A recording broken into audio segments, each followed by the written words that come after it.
If your heart feels shattered and you're wondering, will I ever feel whole again? You're not alone. There are moments in life where the pain is so deep, words can't explain it. You smile for the world, but inside you're breaking. You make dua through tears, but it feels like the sky is silent. My dear brothers and sisters, listen carefully, that silence is not rejection, it's preparation. Allah is closer to you in that heartbreak than you realize. The same Allah who split the sea for Musa, who saved Yunus in the belly of the whale, who comforted the Prophet ﷺ in the cave, that same Allah sees you. Sometimes He breaks your heart not to punish you, but to empty it of what was never meant for you, so He can fill it with something better, something lasting. Don't rush the healing. Don't give up in the delay. Your heart is in the hands of Ar-Rahman, the most merciful. And He promises in the Quran, indeed, with hardship comes ease. So if you've been searching for peace, stay with me, because healing may begin with one reminder. And maybe today is the day Allah speaks directly to your heart. Allah sees your pain even when no one else does. There are times when you cry silently, not a soul notices. You walk past crowds, smile at loved ones, but your heart feels heavy. No one asks, no one sees the storm within, but Allah does. He knows what you're holding back, what you're too tired to explain. In the Quran He says, indeed, your Lord is ever watchful. That means not a tear falls from your eye, except that He knows the reason behind it, even the reasons you're not aware of yet. Sometimes the greatest pain is the kind that has no words. You're not sure what's wrong, you just know something hurts. People around you may not understand, but Allah understands emotions you haven't even verbalized. When Prophet Yaqub Alas lost his son Yusuf, he didn't shout in anger. He turned to Allah and said, I only complain of my suffering and sorrow to Allah. That is worship, not weakness. When no one listens to you, don't be disheartened. When your phone stays silent and the room feels empty, it is Allah who remains near. He is As-Samir Al-Abi, the all-hearing. Sometimes He delays the people, so you turn to Him first. Sometimes He hides understanding in others, so you seek His comfort alone. And that solitude, it can be sacred if you let it. Many carry silent struggles, illnesses, heartbreak, anxiety, financial worries, and they smile so others won't worry, but behind closed doors they crumble. Allah sees that crumble. He is Al-Khabir, the all-aware. And the beauty of His mercy is that He never needs you to explain. He already knows. You just need to turn to Him and say, Ya Allah, you see my pain, help me through it. You may think you're invisible, but to Allah, you're precious. Your late night tears, your hidden efforts to be good, your fight against temptation, it's all being recorded. Allah says, and your Lord never forgets. That includes your patience when things didn't go your way. That includes the days you stayed silent instead of lashing out. It all counts with Him, even if it didn't with others. You're not weak for crying. The Prophet ﷺ cried. His companions cried. Allah praises a soft heart, not a numb one. If your heart feels deeply, it means it's alive. But instead of bottling up your emotions, direct them upwards. Tell Allah, cry in sujood. Let your tears wash away your burden, not because others notice, but because He does. Some people may judge you for being too sensitive. Others may tell you to get over it. But Allah never belittles your pain. He validates it. He heals it. He says, verily, in the remembrance of Allah do hearts find rest. That peace you're searching for, it's not in people understanding you, it's in knowing Allah already does. Even when you feel like your prayers go unanswered, they don't. Allah is listening. He is responding in the way that's best for your soul. Your pain is not punishment. Sometimes it's purification. The weight you're carrying might be Allah preparing you for something greater, something you can't yet see, but He already has written. Never measure your worth by who notices your pain. Measure it by the fact that the most merciful, the King of all kings, sees you struggling and still draws nearer. In Hadith Qudsi, Allah says, I am with my servant when he remembers me. You are never alone in your sadness. He is closer than the people sitting next to you, closer than your own heartbeat. So the next time it feels like no one understands, remind yourself, Allah does, He always has, and He always will. Trust that every tear is seen, every prayer is heard, and every silent ache is being carried by the one who loves you more than anyone else ever could. Don't give up. Your healing begins the moment you truly believe that He sees you. Brokenness is not the end, it's the beginning of healing. Sometimes life breaks you in ways you never saw coming, a loss, a betrayal, a dream that didn't survive. You look in the mirror and barely recognize the person staring back. But what if this brokenness isn't your downfall? What if it's the exact point where healing begins? In the Quran, Allah reminds us that after difficulty, there is ease, not as a sequence, but a package. The pain you feel now is not the end of your story. It's the soil where growth begins. Think of a seed. It must be buried in darkness, split open, and endure pressure before it becomes a tree. In the same way, your heartbreak, your confusion, your breakdown may be the breaking open that allows your soul to expand. Brokenness peels away illusions. It shows you who you truly are, and more importantly, who your Lord truly is. You find strength in sujood that you never looked for when things were easy. Prophet Ayyub, A.S., lost everything, health, wealth, family, yet never lost hope. And from that place of brokenness, he called out, "Indeed, adversity has touched me, and you are the most merciful of the merciful." That prayer was not from comfort, it was born in pain. And yet it was answered. Why? Because even our broken du'as reach Allah when they come from sincere hearts. Healing doesn't begin when the pain ends. It begins the moment you surrender the pain to Allah. When you say, "Ya Allah, I can't carry this alone," that's not weakness. That's wisdom. Brokenness brings you back to the one who can actually mend you. It tears you away from false dependencies and anchors you in divine reliance. That's where true healing starts. Too often we think we have to be whole to be loved by Allah. But He is not like people. He doesn't wait for perfection to show mercy. He says in the Quran, "Call upon me, I will respond to you. Not once you're better, but now as you are. Broken, tired, unsure, and still worthy of His love and attention." That is His mercy. Sometimes what breaks is the ego, not the soul. You lose what made you arrogant, what distracted you from prayer, what kept you attached to dunya. And though it hurts, it's a mercy in disguise.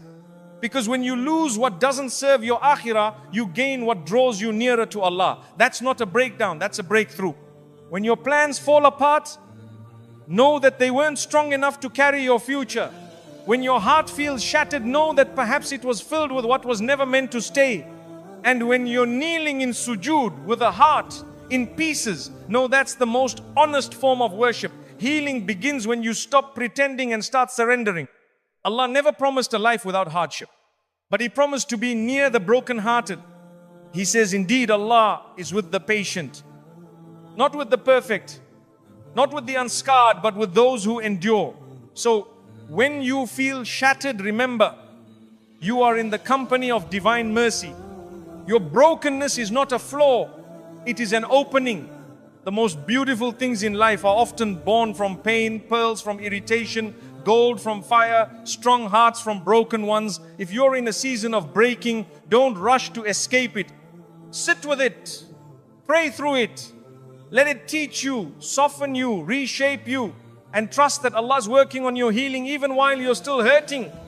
So the next time your soul feels shattered, don't ask, "Why me?" Ask, "What is Allah building in me through this?" Because your brokenness is not the end of the road, it's the doorway into something deeper, stronger, more real. And on the other side of that door is not who you were, but who you were always meant to become whole in ways that truly matter. Allah's timing is perfect, even when the weight hurts.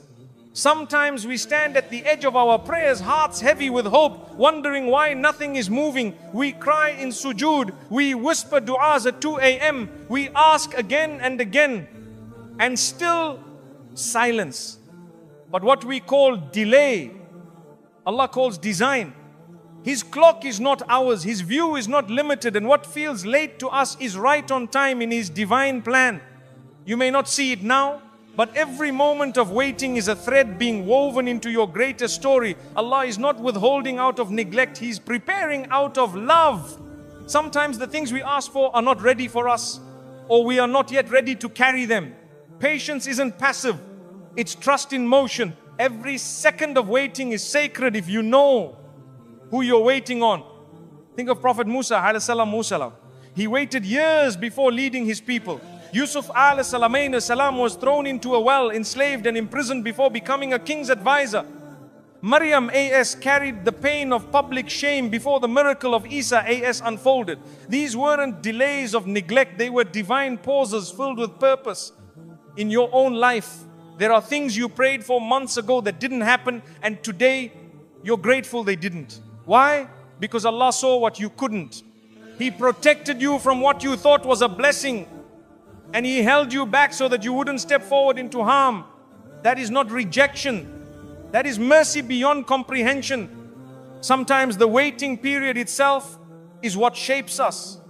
You become more patient, more sincere, more connected to your Lord. The pain of not receiving teaches you how to receive with humility. The longing teaches you how to appreciate. So when the blessing finally comes, it doesn't own you, it humbles you. We often forget that Allah is not just watching the clock, He created it. He is not late. He is crafting something for you that will arrive when it aligns with what is best for your dunya and akhirah. So when the wait stretches longer than expected, stretch your faith to match it. Because what He's preparing is worth the time. It's easy to trust Allah when the path is lit. But the real test is trusting Him in the dark when nothing makes sense, when no signs appear, and when the du'as feel unanswered. Yet, even then, Allah is working behind the scenes, beyond what you can calculate. He is aligning hearts, arranging moments and removing obstacles silently, perfectly. The delay may be your protection from arrogance. Had the blessing come earlier, you may have thought it was all you're doing. But when it arrives after tears, humility, and brokenness, you know for sure this was from Allah alone. That realization is more valuable than the gift itself, because it transforms your heart, not just your life. Sometimes Allah withholds because what you asked for is not small, it's extraordinary. And extraordinary things take time. He's not giving you scraps. He's building something that will be worth the fall, the silence, the wait.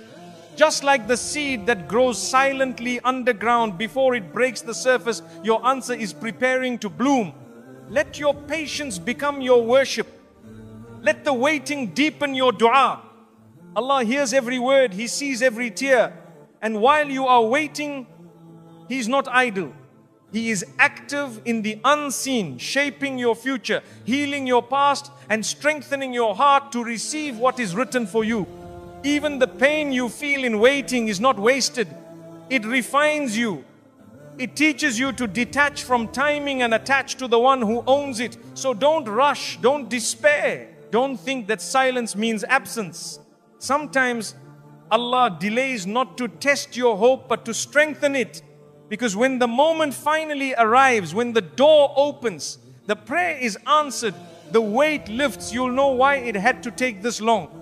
You'll know that the wait was never a pause, it was part of the journey. And you'll whisper, Subhanallah, Allah's timing was perfect all along. Your tears are not wasted, they are du'as in disguise. When you cry in sujood and no one sees it, Allah does. Those tears that fall quietly, without words, are a language He understands better than speech. You may not know how to express your pain, but Allah hears what your heart cannot say. Your tears are not signs of weakness, they are sacred expressions of sincerity.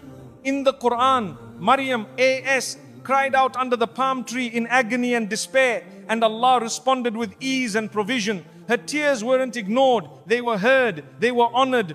Allah doesn't require perfect du'as, He responds to broken hearts that still turn to Him. Your tears are du'as in disguise, carried straight to His mercy. There are moments when life feels too heavy, when your chest tightens and you can't explain why, and then the tears come. That moment of vulnerability, of letting go, is a moment of surrender. And in surrender there is worship. In every tear there is a quiet submission. Ya Allah, I leave this to you. You might wipe your tears away and move on, thinking it was just emotion. But Allah doesn't dismiss those tears. The Prophet ﷺ told us, nothing afflicts a believer, not hardship, fatigue, worry, grief, or sadness, except that Allah expiates sins because of it. Even your sadness becomes a source of reward when paired with faith. Some of the most powerful du'as are made without words. They are made in silence, through sobs, through moments when your forehead touches the ground and your soul whispers what your lips cannot. In that silence, your tears become messengers, and Allah never turns away a sincere messenger. Allah says in the Quran, indeed Allah is with the patient, and patience often comes with pain. The tears of a mother praying for her child, of a son missing his father, of a believer longing for relief, these tears are counted, valued, and returned in ways only Allah can design. Even the angels record your tears when they fall during worship, when they fall in loneliness for the sake of Allah, when they fall in quiet repentance. Your eyes may see them as a sign of despair, but in the unseen world, they rise as testimonies of faith. You weep, but heaven listens. You may never tell another soul about the pain you carry, but Allah knows. You don't need to post it, explain it, or justify it. That one tear you shed in the middle of the night could be the reason He opens a door for you tomorrow. Because Allah doesn't just see what's done publicly, He honors what's suffered silently. When you're wronged and you cry not out of revenge but out of hurt, Allah hears that too. When people misunderstand you, abandon you, betray you, and you silently weep, Allah sees. And every tear becomes part of your reward. Every injustice felt and released in prayer becomes fuel for divine justice. Tears soften the heart. They remind you of your humanness. They bring you back to your Lord. In the times of the Prophet ﷺ, the most beloved companions, Umar, Abu Bakr, Ali, were known to weep often, not out of weakness, but out of closeness to Allah. True strength is knowing when to cry and who to cry to. You may not see the result of those tearful du'as today, but one day you'll walk into something beautiful and your heart will know, this was the prayer I made when I was crying. That's the miracle of Allah's response. It doesn't always come quickly, but it always comes perfectly. Never feel ashamed for weeping. The Prophet ﷺ wept often at funerals, in prayer, in gratitude. His tears were part of His humanity, His humility, and He taught us that tears soften the heart and wash the soul. Your pain is not a barrier to Allah, it is often the very thing that brings you closer to Him.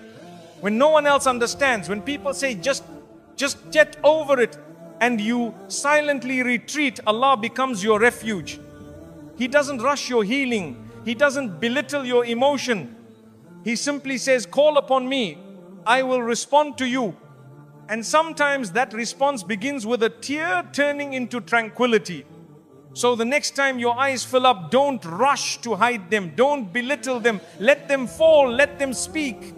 Because those tears are not falling into emptiness. They are rising to the throne of Ar-Rahman. They are witnessed. They are honored. They are loved.